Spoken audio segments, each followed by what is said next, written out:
Naranasan niyo na bang makaramdam na para bang may mga matang laging nakatitig sa inyo? Mga matang tinitingnan bawat kilos at galaw. Naghihintay ng pagkakataon. Nangyari ang lahat noong nasa college pa lang ako. Marami kasing issue sa bahay kaya minsan nagpapaabot ako ng gabi sa university para makaiwas sa lahat ng drama sa bahay. Madalas kasi nag-aaway ang mama at papa ko at minsan ako ang napapagbuntunan nila ng galit. Kaya kung may pagkakataon na magpagabi sa school, ginagawa ko talaga. Hindi ko lang talaga inakala na may isang pangyayari na talagang babago ng lahat para sa akin. 10:00 na ng gabi nang mag-decide ako na umuwi na ng bahay. Sarado na ang university namin, kaya tumambay muna kami ng mga klase sa isang bilyaran na malapit sa school. Usually, mga 9:00 ng gabi nakasakay na ako ng bus. Hinahabol ko kasi yung huling biyahe ng trike sa looban namin. Ngayon lang ako ginabi ng ganito. Malala kasi ang sigawan ng parents ko nung araw na yun, kaya talagang ayaw ko pang umuwi. Sabi nga ng isang classmate ko, masyado na raw late. Kung gusto ko raw, dun muna ako sa dorm nila magpalipas ng gabi. Mahirap na daw. Hindi naman sa ayoko makitulog sa dorm ng classmate ko. Pero talagang hindi ako komportable na nakikitira sa ibang bahay. Para akong pinapanik attack. Hindi ako mapakali. Kaya kahit hating gabi na ay nagpaalam ako sa mga classmate ko at hinabol ko ang last trip ng bus pa uwi sa amin. Buti na lamang talaga at pagdating ko ng terminal, may isang non-aircon bus pang naghihintay. Agad akong sumakay at umupo sa gitna ng bus. Wala masyadong sakay ang bus noong mga oras na yon. Mga 5 na lang ang nabilang ko. Bilang gabi na lumarga na ang bus kahit kakaunti ang sakay nito. At dito na mag-uumpisa ang kalbaryo ko. Hindi ko kagad napansin. Busy ako sa pagdungaw sa bintana ng bus ng mga oras na yon. Pag ganito kasing hindi aircon yung bus na sinasakyan mo, ramdam mo talaga ang hangin pagpasok mo pa lang ng expressway. Hindi ko napansin na may tao palang nakaupo sa pinakalikod ng bus. Nakaitim na jacket, tagong-tago ang muka at hindi masyadong pinagtutuunan ng pansin. Lumipat lang ako ng upuan, mas lumapit ako sa driver. Pagdating namin ng expressway exit ay nagsibabaan ang sakay ng bus.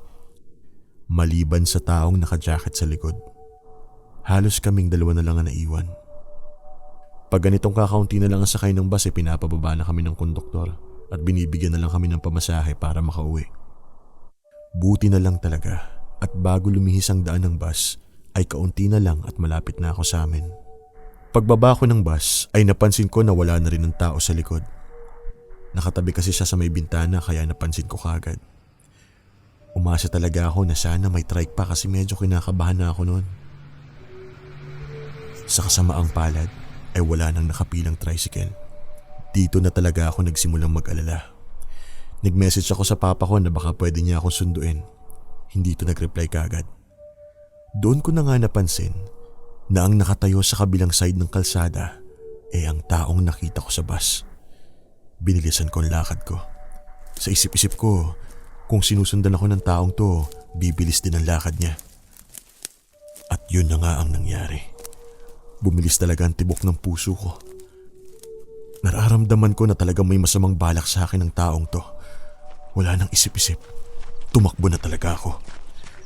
Dito na ako natakot ng husto. Paglingon ko kasi, nandun pa rin yung tao. Tumatakbo na rin papunta sa akin. Hindi ko alam kung paano pero talagang binilisan ko ang takbo ko. Sumasakit na ang baga ko pero talagang tinakbo ko.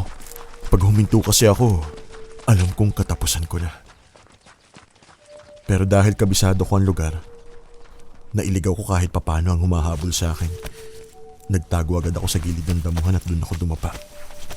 Hinabol ko ang hininga ko. Umiiyak na ako pero hindi ako gumagawa ng ingay. Maya-maya pa, narinig ko na ang yabag ng mga paang talagang nagmamadali. Narinig ko ang hingal sa hininga ng tao habang nakatago ako sa damuhan. Tumayo ang balahibo ko nang marinig ko ang malakas na sigaw galing sa taong humahabol sa akin. Alam mo yung tunog ng isang tao na hindi nakuha ang gusto niya? frustration o may halong galit. Hindi ako gumalaw. Takot na takot ako. Maya-maya pa, nagbilang ako hanggang 1,000. Umaasa na pagkatapos ng bilang ko ay wala na ang taong humahabol sa akin. Sa kabutihang palad, dumating na ang aking papa para sunduin ako.